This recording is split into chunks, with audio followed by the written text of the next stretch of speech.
This NDE occurred on September 2, 2020 at the age of 53. My first NDE occurred when I was 4 years old, near drowning with little detail, but with knowledge of God's existence, which has led to me being a lifelong seeker of truth. My NDE. I awoke at 5 a.m. with the full moon shining through the slats of my room's blinds. I got out of bed, opened the blinds, and gazed at the moon before returning to bed and falling asleep.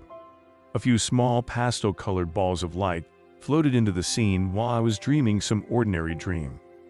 The dream was brightened by another type of light that the orbs seemed to emit, a soft white light that faded everything in my dream into the background.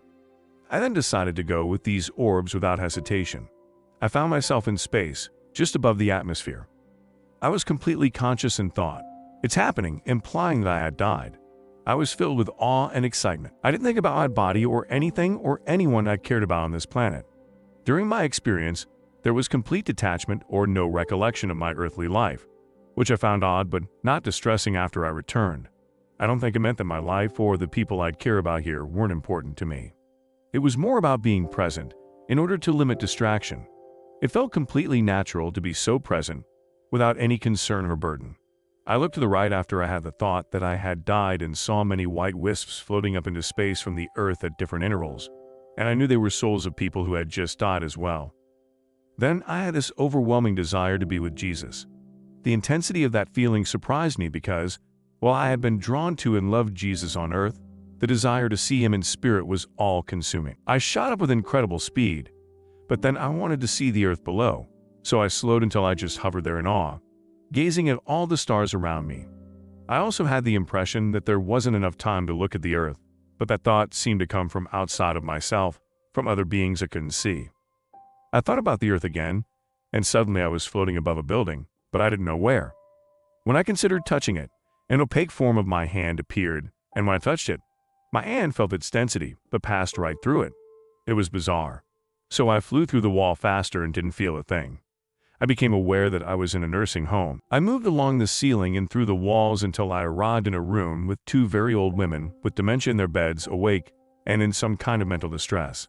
As I got closer to them, I noticed a soft, green glow emanating from me. When the first woman looked up and began smiling joyfully in my direction, I realized she could see me. My light touched her, and she babbled back at me, but she was so happy. The other woman next to her reacted in the same way, and when I considered healingly touching her cheek with my hand appeared with a green glow, and I felt her face. Because my hand wasn't solid, she cupped hers over mine, and it just merged into mine. And based on her joyful reaction, she appeared to feel it as well.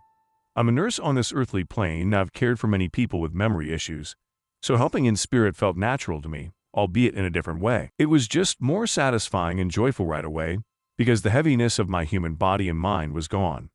All that came out of me was love, and I received it in return. I looked up through the ceiling into the night sky, and then I remembered the ocean. I adore the ocean as a human being. When I looked down, the waves were breaking on a partially frozen shore. I considered just jumping in, but it appeared to be quite cold.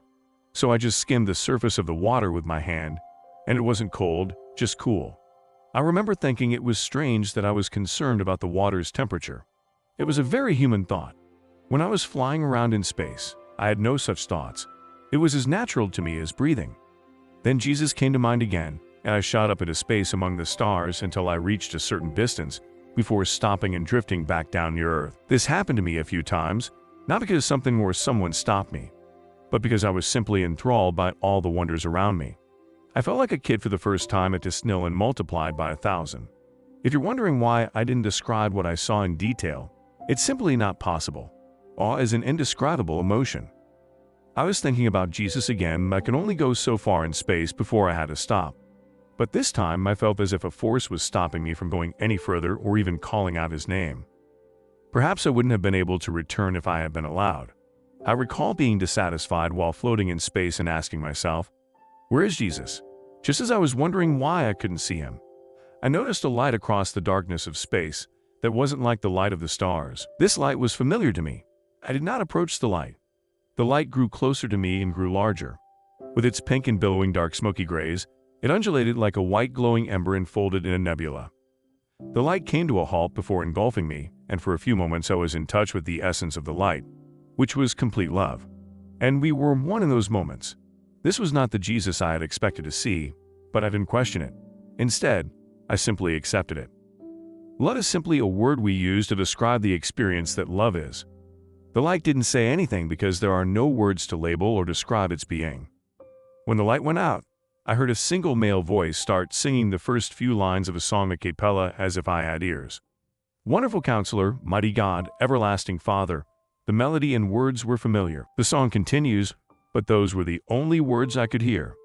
The verse from Isaiah 6:9 refers to Jesus as the Prince of Peace. As that voice faded, I felt like I floated back into my body like a feather and my eyes opened. The sun had just risen. Then I realized I wasn't dead. I had no idea I would return to my body at the end of this very religious experience that didn't seem religious at all while I was in it. The thing is, regardless of how spiritually amazing that experience was, I was relieved to be back on earth. I was simply stunned and in awe. I accept that my spiritual identity has only been partially revealed to me. As a human, I don't believe I can truly comprehend the majesty and magnitude of the soul and God. I know what I need to know, and the rest is a matter of faith. I believe in the divine purpose of faith, my side effects, and an increased awareness that my time on earth is finite. That I have a purpose waiting for me on the other side, but I must wait for the call to go home. So while on here, I should take advantage of loving myself and others unconditionally, because this is difficult to do in human form, but doing so is healing not only for me but for others as well. What's difficult is remembering what it's like to be soul without the constraints of a body, and then returning to a world where so many others, including myself, are caught up in fear to some degree. Knowing what it's like to be completely free of fear and worldliness, and then returning to be subject to it personally again, as well as witnessing others go through it, feels even more oppressive. But there is no way out, only transcendence. I've become more sensitive to pain and grief for myself and humanity, which has resulted in even more compassion and love, including forgiveness. My spiritual eyes have been opened to see through illusions within myself, others, society, and systems to see the painful truth of how we manipulate and harm ourselves and others out of fear. And that fear must be recognized and acknowledged. And the destructive things we've done, as well as the consequences of those actions, must be laid bare in front of us so that we can feel the pain, grieve, and then show ourselves compassion and unconditional love. Then we can truly show compassion and love to others. This is how love overcomes fear. It's an acceptance, an integration driven by pure love, a return to completeness. This knowledge, I believe, is a result of my experience and one that I've put into practice. It's not simple. It's deep, divine, and at times heartbreaking work. But like childbirth, the reward is enormous. Hey team, that was a whirlwind of a story, wasn't it? It's stories like these, ones that make the heart race and the mind ponder, that truly make us appreciate the value of life. It's in these moments, when the fragility of our existence truly strikes us, that we realize the power of laughter, the power of resilience. Now think about the last time you laughed out loud. I mean a real belly laugh. Remember how it made you feel. Light, carefree, youthful. Now imagine feeling that every day simply by putting on a piece of clothing. Yes, friends, I'm talking about our new line of t-shirts. These t-shirts are more than just clothing. They're wearable merriment. They're badges of courage. Each one is flavored with a unique, humorous quote, a nod to the lighter side of life. Now, why is this important? Because life is too short not to laugh, not to enjoy the small things, not to celebrate the resilience within us. Now, I want you to contemplate something. Imagine wearing one of these t-shirts and catching someone's eye in a coffee shop or while walking your dog or at your friend's party. They read the quote, they chuckle, and for a second, their day is a little brighter. That's the power of these t-shirts. That's the power of laughter. And the best part? When you click that link, when you buy one of these t-shirts, you're not just buying a piece of clothing. You're joining a community of laughter, of resilience, of life lovers, a community that values humor as a beacon of light in the storm. So I invite you, don't just view these stories, become a part of them. Click the link in the description, check out our t-shirt collection, and wear your humor and resilience on your sleeve. Because at the end of the day, we're all in this together. So until our next adventure, stay resilient, stay humorous, and keep sharing those laughs. Remember, click that link and join the tribe. Let's face it, the world could use a few more smiles, right?